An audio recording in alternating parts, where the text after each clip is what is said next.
de hecho, el imperio persa, aquel que conquistó a Babilonia. Él estaba a punto de conquistar ya a Babilonia, una ciudad específica donde se acumulaba toda la guerra y en ese momento era una de las ciudades más grandes del imperio, del mundo en realidad. Ciro entonces envía a un mensajero a esta ciudad en Babilonia para ofrecerles una opción pacífica y evitarles que cayeran en una guerra inevitable y por así encontrar paz de cierta manera, que se rindieran. Ofreció a los babilonios la posibilidad de rendirse, garantizando la seguridad de las vidas, de sus propiedades, de sus familias, pero tenían que rendirse. Este mensaje fue entregado por un mensajero y el ofrecimiento de Ciro a los babilonios fue recibido bien por los líderes babilónicos y se rindieron. De esa manera ejerció como rey ahora Ciro, y el pueblo entero y por ende el rey se rindió y asumieron beneficios, recibieron aquellos beneficios que entran en vigor del nuevo rey ahora, Ciro, el rey de Persia. Y es algo similar a lo que vamos a estar viendo en el relato hoy en el Evangelio de Lucas. Tenemos unos mensajeros representando el rey y este rey lo está enviando para que se rindan ante este nuevo rey o este verdadero rey. Si este pueblo reconoce a este rey y se rinde, disfrutarán inevitablemente de los beneficios y entran a regir cuando se rindan, justamente. Empiezan a disfrutar del bienestar de este rey más poderoso, el único rey en realidad. Pero si lo rechazan, básicamente lo que está provocando es una guerra o continuar en una guerra. Y este rey que es más poderoso finalmente va a destruir y va a establecer su voluntad, porque es inevitable este avance de este reino. Entonces tenemos a un rey, tenemos en este relato que tenemos nosotros, que envía a este grupo a una avanzada del reino de Dios, y enviar un mensaje. Y este mensaje es simple, pocas palabras: se ha acercado a vosotros el reino de Dios. Son las únicas palabras que estos mensajeros tienen que decir. Se ha acercado a vosotros el reino de Dios. Y ellos tenían una misión muy específica. Era proclamar el reino de aquel que los envió y que ellos reconozcan ese reino. Ellos intentan persuadirlo, no intentan cambiar, sino simplemente enviar este mensaje. Pero a comparación del reino babilónico, la verdad y la realidad es que en muchas ocasiones la respuesta siempre es negativa. Nunca es de rendirse, nunca es de decir sí, acepto. Y eso lo vemos a lo largo de nuestras vidas, de nuestros ministerios, es que cuando nosotros enviamos el mensaje del reino de Dios, como leíamos en la parábola, ¿se acuerdan? 3 de cada 4 van a rechazar lastimosamente el mensaje. Pero aún así nosotros tenemos que continuar proclamando fielmente el mensaje del Evangelio. El reino se ha acercado y eso es una buena noticia. Pero antes, claramente, recordar aquella mala noticia. La idea principal para este sermón que tenemos en la mañana de hoy, en el Evangelio de Lucas, comenzando capítulo 10 de Lucas, así que les pido que lo mantengamos allí. Lucas 10, vamos a comenzar los primeros versos del 1 al 24. Y el título principal es que el reino se ha acercado. Pero no queda ahí. A la luz de esto, lo que el Señor está pidiendo a cada uno de nosotros, o nos pidió y hoy sigue vigente ese anuncio, es ríndete. Ríndete ante el Rey y sírvele con gozo y humildad. Esa es la idea que tenemos hoy. El reino se ha acercado, ese es el título, ríndete. Y una idea principal que quisiera que nos quedáramos todos nosotros: ríndete ante el Rey y sírvele con gozo y humildad. Y tenemos separado este pasaje, vamos a separarlo en dos simples puntos, que yo lo que veo una separación más natural esta narrativa que tenemos. En el capítulo 10, del 1 al 16, estamos viendo cómo estos mensajeros, primero el Señor los envía, los capacita, pero podríamos ponerle un título, podríamos ponerle aquellos que son enviados como corderos en medio de lobos. Y eso es una realidad que ahorita vamos a ir desarrollando. Entonces, del 1 al 16 tenemos esta primera parte. Y la segunda parte, del 17 al 24, cuando estos mensajeros vuelven, ellos dan un pequeño reporte de lo que fueron a hacer. Y la expresión de Jesús es lo que debería a nosotros importarnos en este relato. Es que Dios se goza, Dios se alegra y se regocija de aquellos niños afortunados. Entonces tenemos estas dos imágenes, aquellos que Él envía como corderos, ahorita vamos a estar viendo el texto, entre lobos, en esta realidad de el enviar el mensaje. Y cuando regresan, Él se alegra y ve aquellos niños que son afortunados. Y seguimos con esta imagen de los niños. Jesús es muy enfático, Lucas es muy enfático. Desde el capítulo 9 y 10 nos está mostrando, como vimos el domingo pasado, cierta inmadurez de sus discípulos y está siendo más específico para tratar en la vida de ellos, en el carácter de ellos. Y nosotros pensaríamos, empezando el pasaje, tenemos un grupo de 70 y 72 discípulos específicamente, y leemos la palabra de Dios, la autoritaria, verdadera y vigente palabra de Dios, capítulo 10. Después de esto, el Señor designó a otros 70 y los envió de dos en dos delante de él a toda ciudad y lugar a donde él había de ir. Y les decía, la cosecha es mucha, pero los obreros pocos. Rueguen por tanto al Señor de la cosecha para que envíe obreros a su cosecha. Nosotros podríamos pensar que estos 70 personas es demasiado. ¿Cuánto no daríamos que la iglesia bíblica de Citibel tuviera un grupo de evangelismo de 70 y que se dedicaran específicamente a esto, pero lo que vemos en el relato es que directamente Jesús dice, no son suficientes, porque la tarea es tan demandante que 70 incluso personas no son suficientes. La cosecha es abundante y si nosotros ponemos a pensar, la cosecha no es algo que ellos están haciendo como una siembra, sino que ellos están yendo a recoger los frutos que el Señor ya directamente ha estado haciendo el trabajo. Y eso es el trabajo que el Señor nos manda a hacer también. Los obreros van a recoger. La mies es demasiada, pero los obreros, la tarea para poder recoger y llevar a cabo la obra del Señor es tan grande que no son suficientes. Y por eso el Señor muy enfáticamente lo primero que le dice a sus discípulos es oren. Oren al dueño de la mies, al dueño de esto, porque para que el trabajo no sea tan arduo, va a ser arduo. Y esto lo hemos visto en los capítulos anteriores. De hecho, a pesar de lo explícito que ha sido Jesús a la luz del ministerio, personas y han habido personas dispuestas. Incluso acá vemos que no solamente fueron 12 como empezó el capítulo 9 que él escogió y envió ahora, sino que envía 70 personas. Ha dado fruto y ha sido por la gracia de Dios, ha sido porque él no ha puesto una letra chica en el mensaje y aquellos que quieren poner la mano en el arado efectivamente van a hacerlo y van a hacerlo de manera gozosa. Pero la realidad, y yo creo que el Señor anima a estos hombres que han puesto la mano al arado y que no miran para atrás, que oren al Señor de la mies.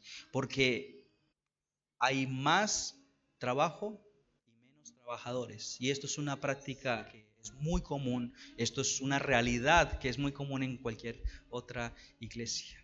Nosotros tenemos muchos amigos, pastores, yo lo mismo lo experimento también. Es sin duda... Hay tantas cosas para hacer que siempre necesitamos seguir orando como iglesia para que se sigan levantando obreros fieles para el trabajo. Y ese trabajo, Jesús específicamente dice, es un trabajo y que es digno de su salario. ¿Y con qué regularidad nosotros pensamos en estas verdades? Que nosotros estamos orando por fieles. Pero como iglesia estamos buscando que eso se pueda hacer una realidad. Aquellos hombres que se están preparando, orar, animarles, involucrarlos en la tarea pastoral.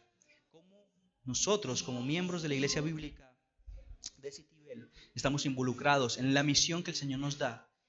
No solamente orando, porque el Señor pide que oremos, sino yendo también, sosteniendo también y principalmente haciendo como discípulos todos. Eso lo ha estado establecido en todo el Evangelio de Lucas, es que todos somos discípulos.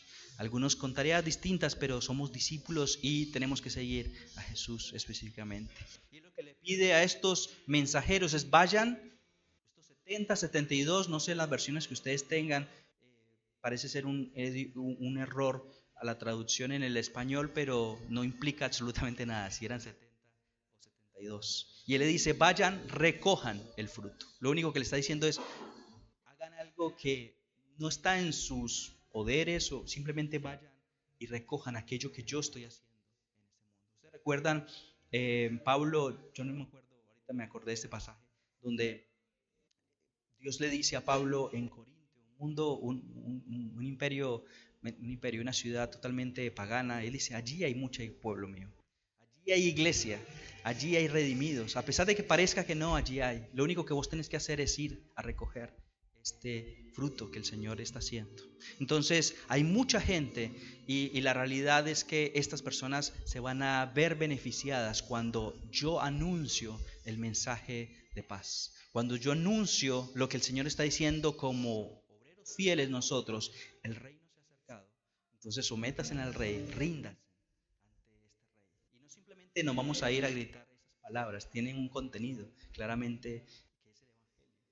El rey se ha acercado. Ellos lo entendían de una manera porque era un pueblo judío y ellos sabían que un Mesías iba a venir.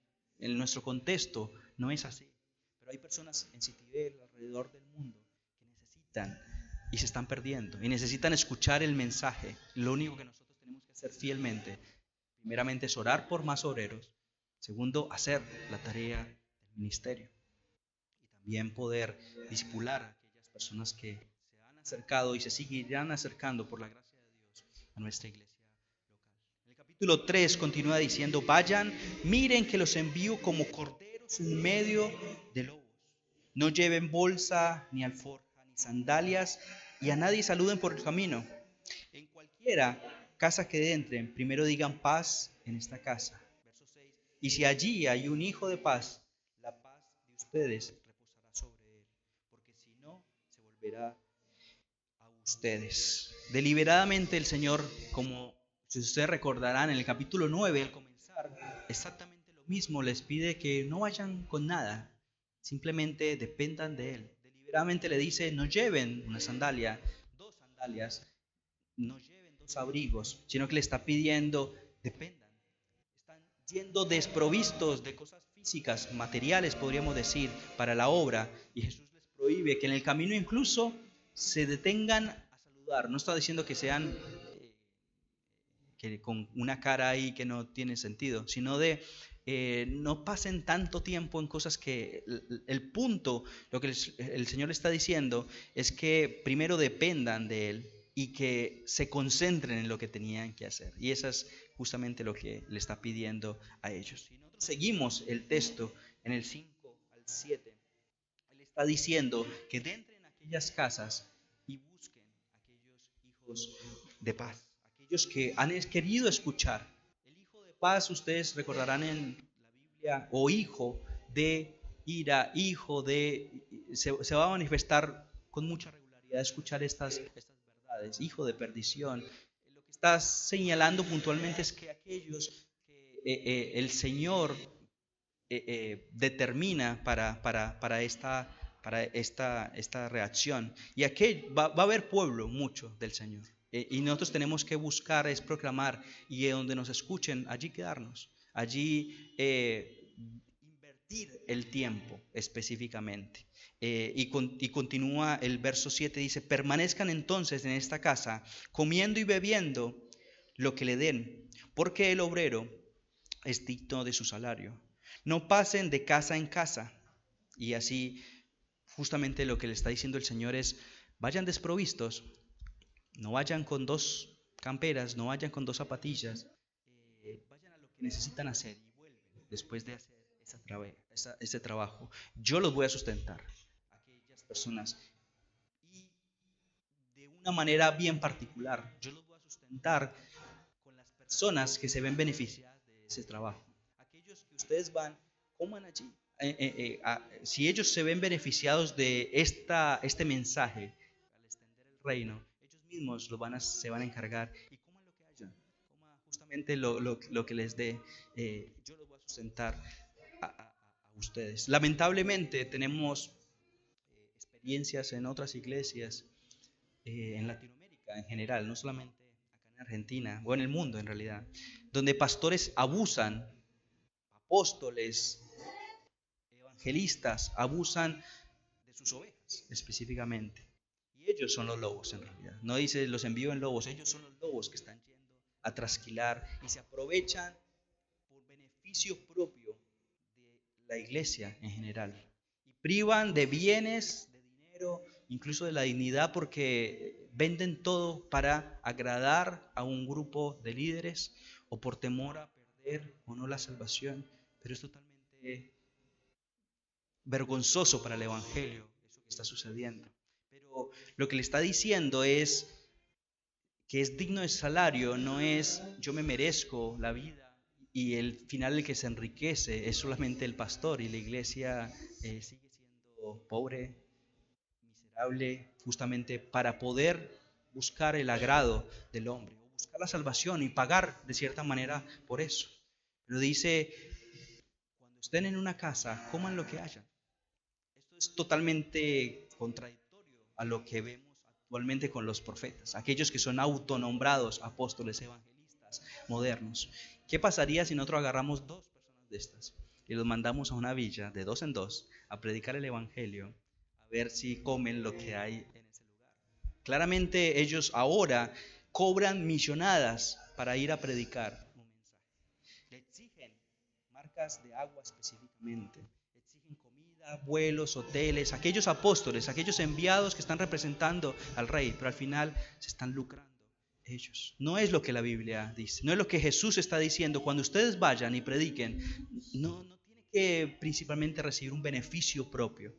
Es digno de su salario, pero no a costa de poder negarle la comida incluso a aquellos con los que están compartiendo. Eso no se refiere a ser digno de su salario. De hecho, como yo digo a mi hija esta semana, ¿por qué tal comida? Eso es lo que hay ahora. Coman lo que haya. Si les toca esto específicamente por una etapa, coman esto. Eso es lo que el Señor nos manda, que Él es el que nos va a proveer. Él es el que nos va a sustentar. Pero con la meta, en la misión principal que nosotros tenemos que hacer, que es poder vivir para su gloria, poder experimentar y proclamar el Evangelio, porque aquellas personas, todos, están perdiéndose, están yendo directamente a perdición, a aquellos hijos de perdición. Segunda de Pedro 2:9, el Señor nos dice por medio de Pedro, pero vosotros, toda la iglesia, sois linaje escogido, real sacerdocio, nación santa, pueblo adquirido para posesión de Dios. Y podríamos quedarnos y bueno, somos hijos del rey, entonces merecemos esto. No, pero no para eso, es para ahora la nueva identidad que nosotros tenemos en Cristo. Somos un linaje escogido porque somos hijos ahora del Rey, adoptados como dice Gálatas, real sacerdocio, nación santa, pueblo adquirido para posesión de Dios, a fin de... Y ahí es donde nosotros deberíamos preguntarnos, ¿por qué el Señor, por gracia, nos ha adoptado, nos ha hecho siervos suyos, coherederos, de que anuncien las virtudes de aquel que os llamó de las tinieblas? Antes estábamos en un reino hostil. ¿Y a dónde nos llama? A la luz admirable. Pues vosotros en otro tiempo, nosotros éramos hostiles, éramos enemigos de Dios, no eran pueblo, pero ahora sois el pueblo de Dios. No habéis recibido, y ahora, digamos, no habías recibido misericordia, pero ahora la recibimos por la gracia de Dios, por el Cordero. Entonces nosotros no nos podemos quedar con la idea y como los discípulos en un tiempo, en el capítulo anterior, en una élite de esto nos pertenece a nosotros. El Señor nos ha llamado de este reino a anunciar, de dos en dos podríamos pensar, estos 70 o la iglesia en general, vayan y prediquen el Evangelio, anuncien el reino de Dios que se ha acercado. Y si no se rinden, el Señor es inevitable la guerra que va a haber. Justamente estamos hablando de algo espiritual. Salgan y vayan y proclamen el reino. No necesitan dinero, no necesitan otra muda de ropa, otras zapatillas, no necesitan folletos para hacerlo, porque a veces nos limitamos por cosas materiales. No necesitan un escenario, no necesitan parlantes, simplemente necesitan ir con la palabra, ir a predicar la palabra de Dios. Y cuando vayan en el camino a anunciar el reino, si te encuentras una persona, no quiero que la saludes, no está diciendo de nuevo que sea hostil a ese sentido, sino enfócate en lo que tienes que hacer, como lo que estás comunicando. El tiempo es corto, el tiempo es malo, como se acercan los días y es corto. Este mensaje es sumamente importante, concéntrate en aquello que necesitas hacer. Y no solamente esta advertencia para estos discípulos que están enviados a un lugar hostil, porque es el reino de las tinieblas. Aquellos que posiblemente no lo van a rechazar, posiblemente van a ser hostiles contra él. Y él le dice, no todos te van a escuchar. Por eso le dice, quédate en aquellos que sí te escuchan. Y posiblemente eso pase en nuestras vidas, eso pase justamente con cada uno de nosotros. Y la descripción que el Señor está diciendo es, aquellos que no escuchan, entonces haz esto de esta manera. O lo que el Señor está determinando. Cuando ustedes proclamen el reino de Dios que se ha acercado, porque esa es la única tarea que tienen que hacer. Y en el verso 10 continúa diciendo, pero en cualquier ciudad donde entréis y no os reciban, salid a sus calles y decid, hasta el polvo de vuestra ciudad se me pega a nuestros pies. Nos lo sacudimos en protesta a vosotros. Pero sabed esto, el reino de Dios se ha acercado. Os digo que aquel día será más tolerable el castigo para Sodoma que para aquella ciudad. Verso 13, ay de ti Corazín, ay de ti Betsaida, porque si los milagros que se hicieron en vosotros hubieran sido hechos en Tiro o Sidón, hace tiempo se hubieran arrepentido, sentado en silicio y en ceniza. Pero por esto el juicio será más tolerable y el castigo para Tiro y Sidón que para vosotras. Y tú, Capernaum, ¿acaso serás elevada hasta el cielo? Hasta el Hades serás hundida. Ay de estas ciudades. ¿Ustedes dónde han escuchado? Si ustedes piensan estas verdades, ¿en qué parte? En los profetas del Antiguo Testamento. Lo que el Señor está diciéndoles, ustedes están representándome a mí. Y cuando no los escuchen a ustedes, ustedes están hablando de parte de mí, diciendo, ay de aquellos que no escuchen, no solamente no escuchen, sino que escuchen y rechacen el Evangelio, como un profeta proclamando juicio. No quiere decir que vayamos y empecemos a declarar juicio sobre todo, sino lo que nos está mostrando acá la idea es que ante las advertencias de Dios, porque son advertencias amorosas, Mauri decía ahora la idea del reino, lo que cantábamos. Nosotros, cada vez que nosotros proclamamos el reino, es un momento, es un día de gracia del Señor. Que Él se ha extendido la gracia para que nosotros podamos ir y seguir extendiendo la gracia. Cada día es un día más de gracia que el Señor está dándote a vos, para que vos puedas ejercitar lo que el Señor te pide. Y aquellos que no han escuchado, para que se rindan.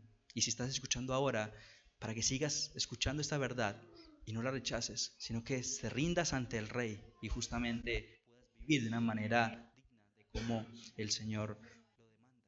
Si no se arrepienten, si escuchan y lo rechazan, ay de ti. Esto es una advertencia porque han escuchado y lo han rechazado. Ay de ti porque están rechazando directamente aquellas buenas noticias, porque Él dijo, quiero que entiendan esta verdad y si se rinden van a disfrutar y no quisieron. Prefieren prefieren seguir enemistados. Y lo que le está diciendo es aténganse a las consecuencias. Es inevitable, son terribles lo que le va a pasar. Y las consecuencias que vemos ilustradas en estas imágenes de ciudades específicamente muestra una verdad. Es que las consecuencias varían dependiendo de la oportunidad que ellos tuvieron. ¿Cómo se entiende esta idea? Entre más tiempo han sido expuestos como ciudades, como la que acabamos de ver, que son ciudades Corazín y Betsaida, son ciudades judías, ellos tenían la ley, ellos escucharon y rechazaron el evangelio, van a recibir más juicio que Tiro y Sidón, que son ciudades vecinas de otro país que no recibieron ninguna ley. Puede ser que la exposición del evangelio fue menor, entonces van a recibir menos juicio que aquellas ciudades.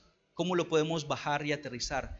Si vos has escuchado más el evangelio, si las personas que estamos predicando están siendo expuestas al evangelio y rechazan el evangelio, van a recibir más juicio, porque, como dice Jesús, no tienen excusa. Dice Dios en Romanos, no hay excusa, porque ya ha sido proclamado el evangelio y lo que pasa es que lo rechazan. Entonces, Sodoma y Gomorra da el ejemplo de aquella ciudad y dice, era proverbial el hecho de decir Sodoma y Gomorra, porque todos sabían lo que había pasado ahí. Cayó fuego justamente por la vida pagana que estaban viviendo. Pero él dice, esto no se compara ni siquiera a lo que va a pasar con ustedes que rechazan el evangelio. No va a quedar, en Colombia dice, no queda ni el pegado, no van a aparecer más en el mapa, no queda absolutamente nada. Y literalmente dice, hasta el Hades van a ser. ¿Ustedes piensan que van a ir para arriba? No, hasta el Hades. Van a ir hasta este lugar de tormento eterno. Entonces, rechazar el mensaje del evangelio de la paz es peor que incluso todo el paganismo de estas ciudades vecinas como Tiro y Sidón, porque no tenían la ley. Es peor que la perversión que hubo en Sodoma, porque ellos ya fueron juzgados, pero lo que está diciendo Jesús es, va a ser peor lo que a ustedes les va a suceder en realidad, si no se arrepienten y se rinden ante el Rey. Yo no lo rechacé una vez, dos, decenas, miles de veces, pero ha sido por gracia y la paciencia del Señor que no solamente yo estoy seguro que todos nosotros éramos hostiles y lo rechazábamos, pero por la gracia de Dios el Señor nos ha abierto los ojos. Romanos 5:6 dice, mientras aún todos éramos débiles, a su tiempo Cristo murió por los impíos. Éramos nosotros los impíos, éramos nosotros los enemigos, los que rechazábamos. Estábamos destinados a este juicio inminente, así hasta el Hades íbamos a ir. Pero por gracia de Dios, Él dice, a su tiempo, Cristo murió por los impíos. Y en el verso 7 continúa Pablo dando el argumento, porque a duras penas alguien muere por un justo, pero Cristo murió por los injustos, por nosotros, los pecadores. Pero Dios demuestra su amor para con nosotros, que siendo pecadores, Cristo murió por nosotros. Nosotros, hermanos, merecíamos aquel castigo. Merecíamos ir también al Hades. Merecemos ser hundidos hasta el Hades porque nos hemos rebelado contra Dios. De una manera o de otra hemos ofendido al Rey. Hemos tratado de usurpar el lugar que le corresponde a Él, no sometiéndonos al reino de Dios. Hemos tratado de establecer nuestro reino. Nosotros nos ponemos en el lugar que le corresponde a Dios. Y estas son las consecuencias de alguien que no se rinde a Dios. Hasta el Hades va a ser puesto, hasta el lugar donde no tiene comparación. Podríamos pensar en algo, unas ciudades que se borraron, Hiroshima, Nagasaki, o sea, eso ni siquiera tiene comparación de lo que va a pasar a aquellos. Estuvimos leyendo en Segunda de Pedro, va a ser la tierra consumida por fuego y aquellos que están escondidos en Cristo justamente van a ser reservados. La buena noticia, hermanos, es que el Rey se ha encarnado, como cantamos hoy. El Rey ha venido en el tiempo propicio al mundo por medio de un sacrificio perfecto. Él tomó nuestro lugar y murió por nosotros. Por medio de ese castigo a los rebeldes. Acabamos de leerlo en Romanos, para que nosotros nos pudiéramos haber salvado del Hades, de aquel lugar de tormento eterno. El que tenga oídos, entonces, como dice Jesús en las parábolas, para oír, que oiga. El que esté escuchando acá, el que esté escuchando el video más adelante, si rechazas la verdad escritural, porque no es la verdad que acá nos ponemos de acuerdo para, no somos tan inteligentes para crear esto, es lo que el Evangelio está diciendo. Si rechazas al Rey, rechazas esta verdad de que el señorío y lo que Él está ofreciendo gratuitamente, si lo rechazas a Él, estás rechazando al Rey de Reyes y por lo tanto, claramente vamos a ser condenados, van a ser condenados. Está rechazando a Dios mismo. En el verso 16, si ustedes lo continuamos leyendo, 10:16, el que a vosotros escucha, después de hablar este juicio contra estas ciudades, Capernaum, y dice el 16, el que a vosotros escuchas, a mí me escucha. El que a vosotros rechaza, a mí me rechaza. El que a mí me rechaza, rechaza al que me envió. Si ustedes están escuchando estas verdades escriturales, que entendemos que es Cristo hablándonos a cada uno de nosotros, están rechazando a Dios mismo, están rechazando este mensaje que el Señor está enviándonos a todos nosotros. Entonces, la idea principal que seguimos escuchando es ríndete ante el Rey y sírvele con gozo y humildad. Ríndete ante Él.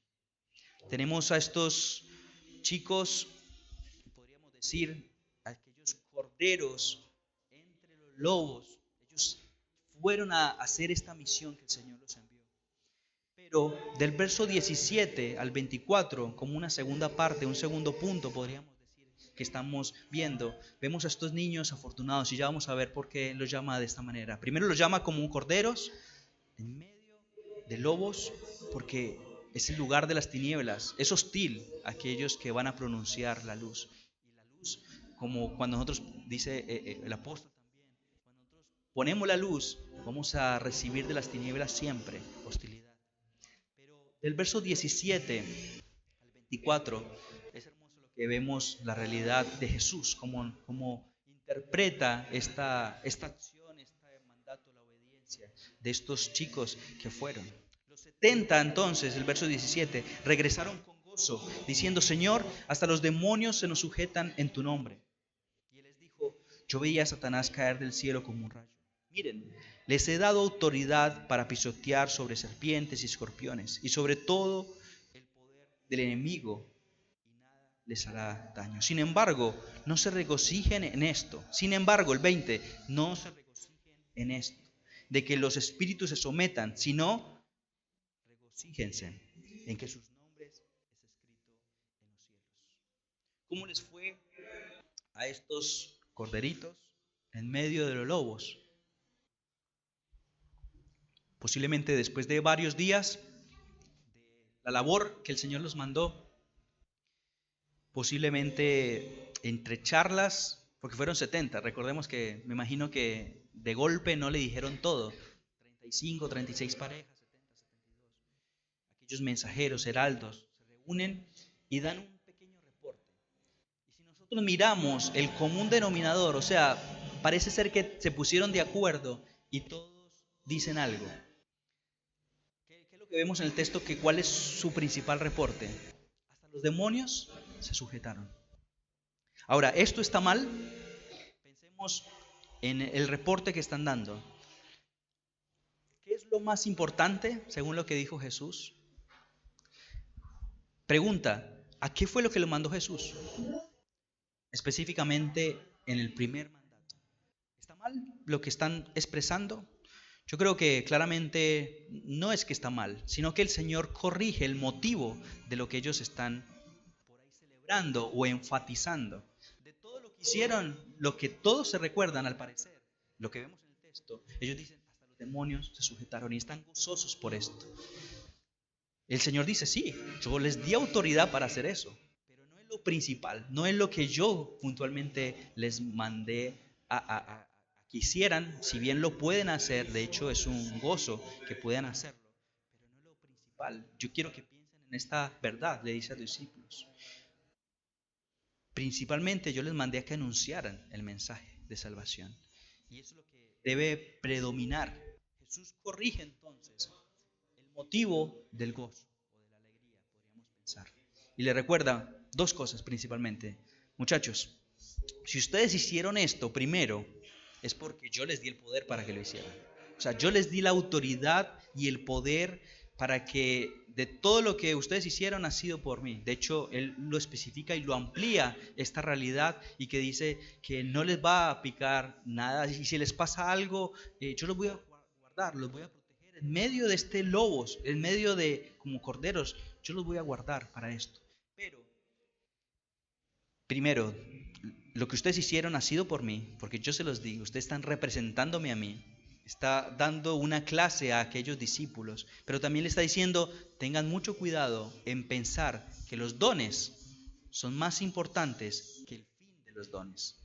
Eso nos puede pasar a nosotros todo el tiempo, nosotros pensar que lo que hacemos es más importante o cómo lo hacemos que lo que el Señor nos permite hacer por su gracia, para su gloria. Y él dice, de hecho, yo vi a Satanás mismo caer como un rayo.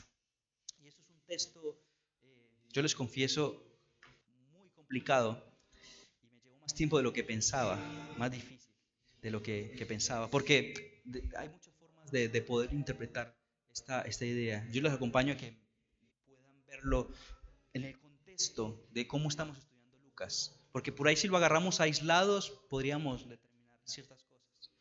Muchos podrían decir simplemente, se lo voy a separar en dos partes, muchos dicen que vi caer a Satanás como un rayo, se refiere a que esa semana, cuando ellos estaban evangelizando, cuando Él los envió de dos en dos, esas parejas, con la obra que estaban haciendo, Él mismo experimentó y vio esa semana a caer a Satanás por causa del avance del Evangelio y cómo estaba perdiendo terreno, de cierta manera.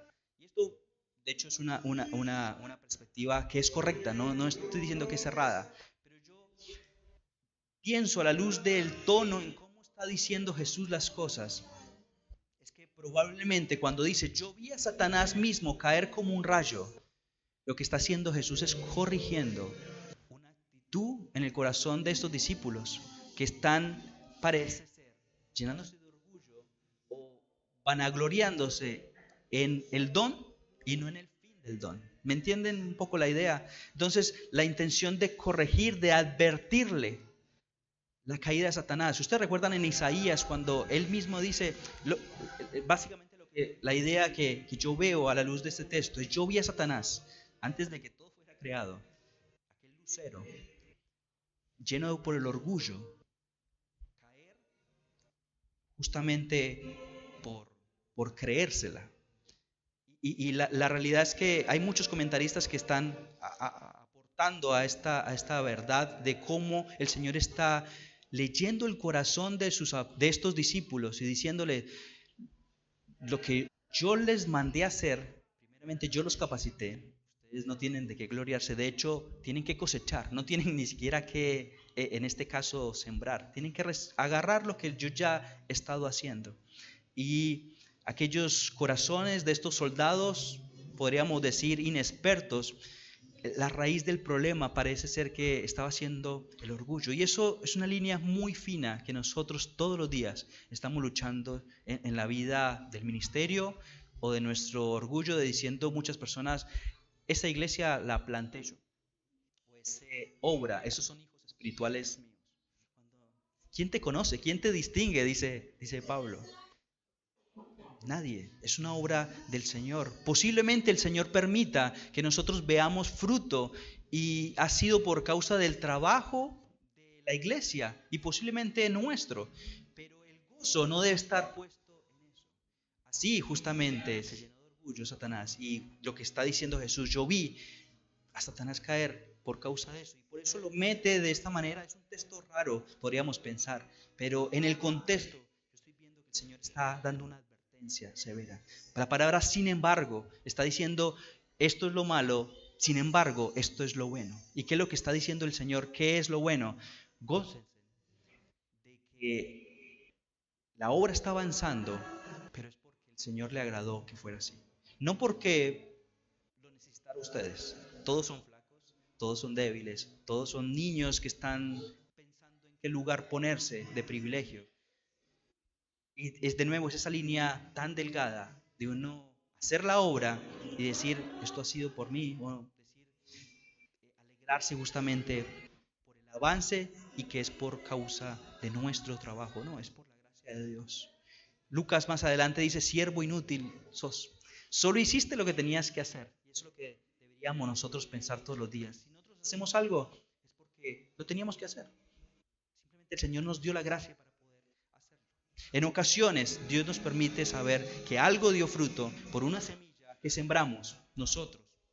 Y que toda una familia o toda una iglesia dio fruto. Y gloria a Dios por eso. Pero lo que más nos debe preocupar a nosotros no es el don específicamente, de qué manera lo hice, sino principalmente que nuestros nombres esté escrito en el libro de la vida, podríamos pensar y agregar. No podemos olvidarnos, no fue por nosotros, es por la gracia absoluta y soberana de nuestro Señor. Nosotros hacemos esfuerzos evangelísticos y vamos acá a Citibel y vienen personas de este lado. Vamos para acá y vienen personas, porque es el Señor el que añade. Nosotros no quiere decir que no debemos dejar de hacer la obra, pero es soberano el Señor. Él es el que hace la obra. Roguemos y oremos que el Señor nos ponga fieles a esta verdad. Entonces, si nosotros seguimos el pasaje, lo que Jesús le está enseñando a los discípulos es, si ustedes hicieron esto, es por mi poder y por mi autoridad, porque ustedes lo recibieron de mí, yo fui el que los envié. Tengan mucho cuidado de pensar que los dones son más importantes que el fin de los dones, que era poder impactar y poder liberar a esa persona para poder que recibiera entonces el evangelio, porque de nada vale exorcizar a alguien y no predicar el evangelio, porque como dice más adelante también los evangelios, la casa queda vacía y no tiene ningún sentido si expulsamos demonios y la casa queda vacía, se va a llenar, peores. Tenemos que predicar el evangelio y también les da una fuente de gozo verdadera, durable, algo más sólido, algo más verdadero, porque posiblemente los dones van a dejar de existir. Entonces, si nosotros nos basamos en los dones y en lo que hacemos, en un momento nos vamos a frustrar, porque ya no van a existir. Pero el gozo más estable, más duradero, Él le dice específicamente a Jesús, es que sus nombres estén escritos en el libro. Que sus nombres, ustedes se gocen de que son salvos. Palabras para mí las más terribles de toda la Biblia, y es cuando las personas se autoengañan pensando que haciendo cosas por ese medio van a ser salvos. Mateo 7, 22 y 23, muchos me dirán en aquel día, Señor, Señor, ¿no profetizamos en tu nombre echamos fuera demonios, en tu nombre hicimos muchos milagros? Nosotros podríamos decir, nunca falté, que siempre en la alabanza, limpié, publiqué cada día un versículo en el estado, no falté ni un solo domingo, y podríamos agregar todas las obras que nosotros pensemos. Son obras, siguen siendo eso. Expulsar un demonio, evangelizar, es una obra, aunque es solamente, pero es algo que está externo. Lo que el Señor nos dice, nunca, jamás los conocí. Apartados de mí, los que practican la iniquidad. Es muy engañoso, esa línea que yo le decía tan fina. Probablemente, incluso dentro de estos 70 personas que están evangelizando, es muy probable que estaba Judas. Y él estaba expulsando demonios. Y posiblemente muchos de esos 70, puede ser que muchos no siguieron. Y es lo que le dice, gócense en su propia salvación. Gócense en el hecho de que ustedes pertenecen al reino de Dios de los cielos. Gócense en que ustedes son propiedad de Dios. Esto es más duradero, es mejor. Porque si nos gozamos en lo que el Señor nos da, de decir, qué bien canto, qué bien hago esto, como un don en sí, y no para qué el Señor, gloria a Dios, porque canto bien, pero para poder guiar al pueblo. Eso sería una mejor perspectiva, claramente. Pero aún así, no tampoco. Teníamos que preocuparnos es que el motivo sea más duradero, más estable, más sólido, porque es gozo al final, no es una alegría. La alegría se va a desvanecer. El mundo produce alegrías, el dinero produce alegrías, pero el gozo es algo que el Señor genera en cada uno de nosotros. Porque los dones, el poder que te han sido dados, en algún momento te serán quitados. Porque los éxitos que has conseguido en el ministerio como una plataforma, un momento pueden ser que se conviertan en fracasos y frustraciones. Pero nada, hermanos, nada puede alterar el hecho de que tu nombre está escrito en el libro de la vida. Y esto es alentador para cada uno de nosotros. Es algo que nosotros necesitamos escuchar todos los domingos. Es algo que necesitamos escuchar, que no importa lo que hacemos o cómo lo hacemos, claramente para la gloria de Dios, pero no debe estar nuestro valor en aquello. Usualmente, pregunta para todos, usualmente te alegras ¿en qué? O sea, ¿en lo que haces o en lo que el Señor ha hecho primeramente por vos? Hermanos, tu nombre está escrito en el libro de la vida como ciudadano del reino de los cielos. Estamos del lado que vence, no estamos del lado de que va a perder, es seguro que va a perder y va a ser tenaz, atroz lo que pasa. Muchos quieren las nacionalidades de los abuelos, porque muchos dicen es casi siempre europea, ¿no? Tener el pasaporte fuerte, como le dicen, aquel, no me acuerdo si es el azul. Nadie se pelea por un pasaporte de, no sé, Nueva Guinea, de Burundi, de Colombia, porque por ahí dicen no es tan fuerte. Pero hermano, nosotros tenemos más privilegios que tener ese pasaporte. Tenemos la ciudadanía del reino. Somos hijos del Rey de Reyes. Nuestra ciudadanía no está acá. No debemos pensar en cosas incorruptibles. Es más glorioso y debería ser más común que nosotros nos alegremos por ser llamados hijos del Rey y que nuestro nombre está escrito en el libro de la vida.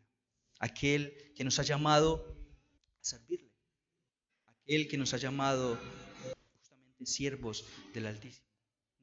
Que nuestro nombre esté allí, esto debe ser una razón de gozo, de sumo gozo para cada uno de nosotros. Y la razón de que ese nombre esté ahí ha sido por causa del Cordero perfecto que murió en nuestro lugar. No ha sido por nosotros, no ha sido por algo bueno que nosotros hemos hecho.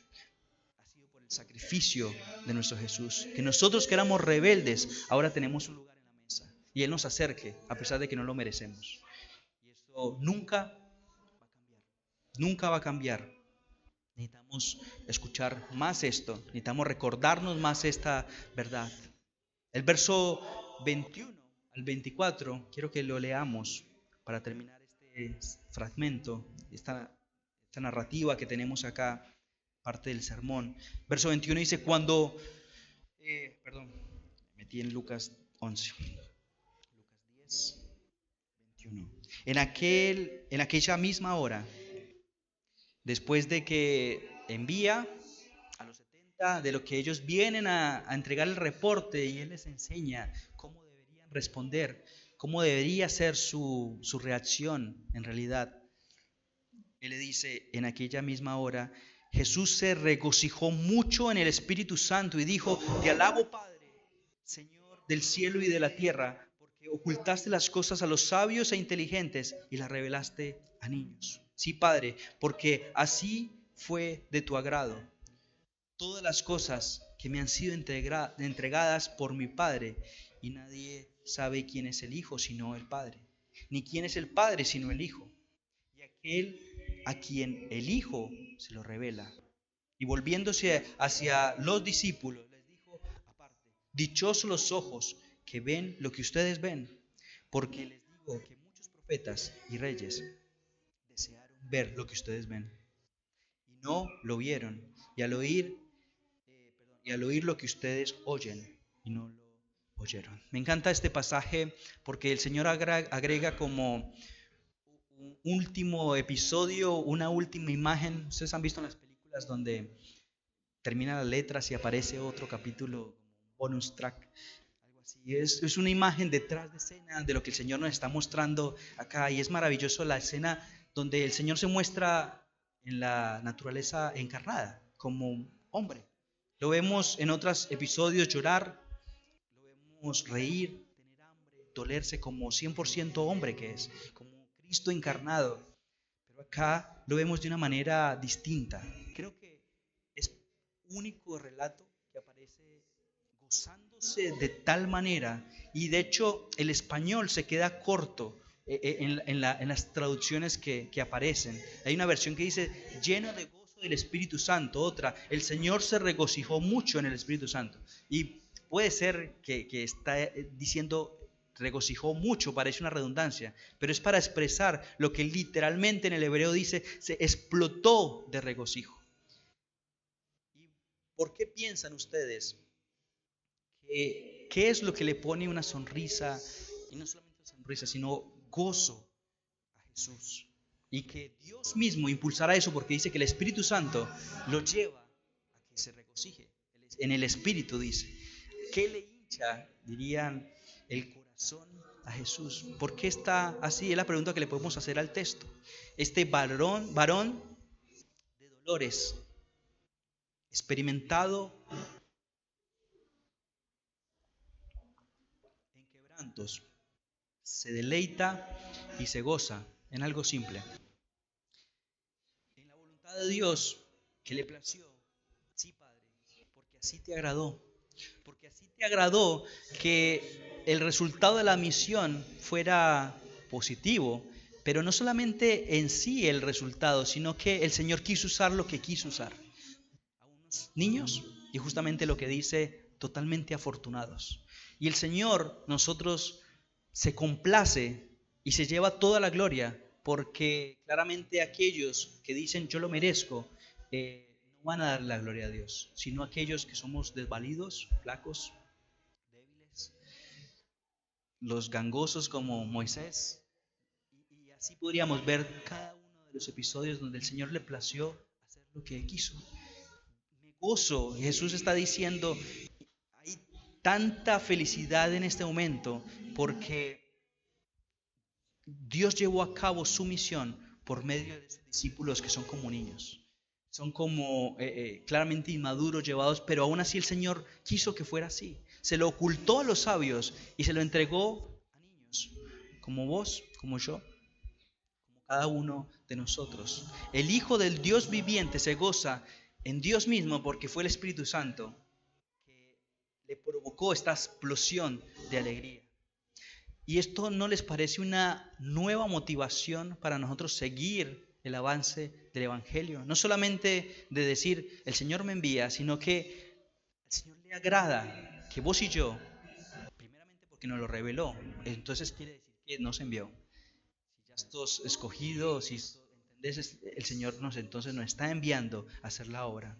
Y permanecer proclamando el reino, cueste lo que cueste. Porque al final el Señor está gozoso por esta tarea que nosotros estamos haciendo. Más adelante en el Evangelio de Lucas 15:9, os digo que de la misma manera habrá más gozo en el cielo por un pecador que se arrepienta que por 99 justos que no necesitan arrepentimiento. Vemos la descripción del gozo desde que nació Jesús. En el cielo abren un telón y en el cielo hay gran gozo de los ángeles por causa de que Él se encarnó para salvarnos a cada uno de nosotros. Y Él está gozoso, feliz cada vez que nosotros hacemos algo para su gloria, obviamente. Y lo limitó a la humanidad y lo expresó de esa manera. Pero dice que en el cielo hay gozo constante por cada salvador que nosotros, por la gracia de Dios, podemos predicar el Evangelio y se rinde ante el Rey. Nuestro servicio, hermanos, le produce gozo al Señor. Y esa debería ser una ambición nuestra. Todo el tiempo poder buscar agradar a Dios, que Él se goce en la obra que nosotros estamos haciendo. No por nosotros, porque Él nos la ha entregado. Él nos ha capacitado, Él nos ha abierto los ojos. Entonces, claramente la gloria debería ser para Él. El apóstol Pablo justamente dice, estoy ambicionando serles agradable. 2 Corintios dice. Y de esta ambición es agradar a aquel Salvador que murió por cada uno de nosotros.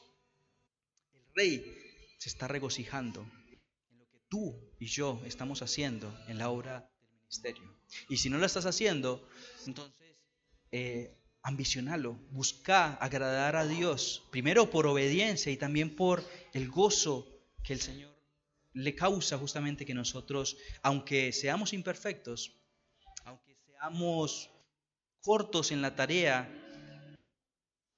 Él se regocija de que el reino está avanzando.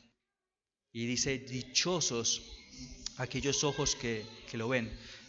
Todos nosotros como niños somos privilegiados. De todo el mundo, un puñado de privilegiados de poder entender estas cosas. Porque le ha sido ocultada a los sabios y revelada a cada uno de nosotros.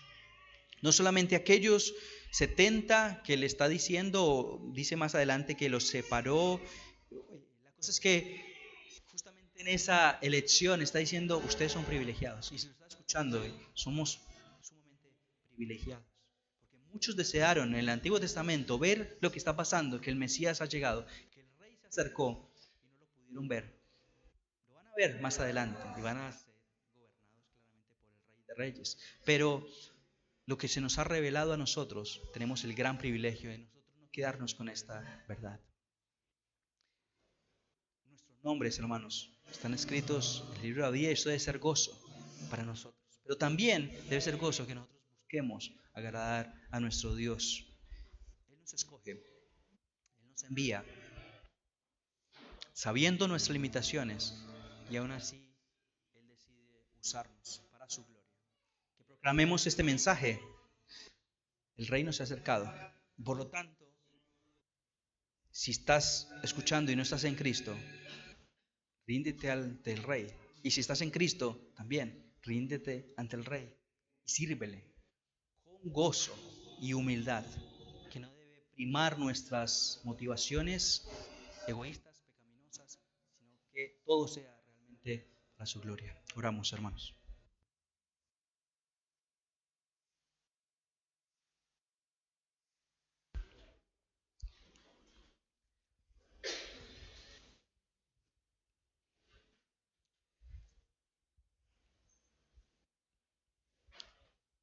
Te alabamos, Padre, como el Hijo alababa a Dios, diciendo, porque te complace usarnos a cada uno de nosotros. Te complace, como dice un autor, ser herramientas en las manos del Redentor. Y eso es lo que somos nosotros, Señor. No somos el alfarero. Eres tú el alfarero y que quieres usar a cada uno de nosotros. Ayúdanos, Señor, a poder ser fieles en la tarea que nos has mandado y poder decir como el siervo inútil soy. Solo hice lo que tenía que hacer porque es lo que tú nos has mandado. Y si lo hacemos, es porque lo teníamos que hacer. Y te damos gracias que nos permites participar en la obra tuya, Señor, de redención. ¿Quién somos nosotros para que tú te hayas acordado de nosotros? Aún así, tú nos has llamado a salvación, nos has sentado en el lugar de más privilegio que existe en todo el universo, que es sentarte a tu mesa y ser llamados hijos tuyos. Y poder decir, como decía Gálatas, Abba, Padre. No solamente que eres nuestro Rey, sino que eres nuestro Padre también, Señor. Nos has adoptado, Señor, por medio de la sangre del Cordero precioso, Señor. Te damos gracias, Señor. En el nombre de Jesús oramos. Amén. Vamos a tomar unos 15 minutos, hermanos, de receso y volvemos después.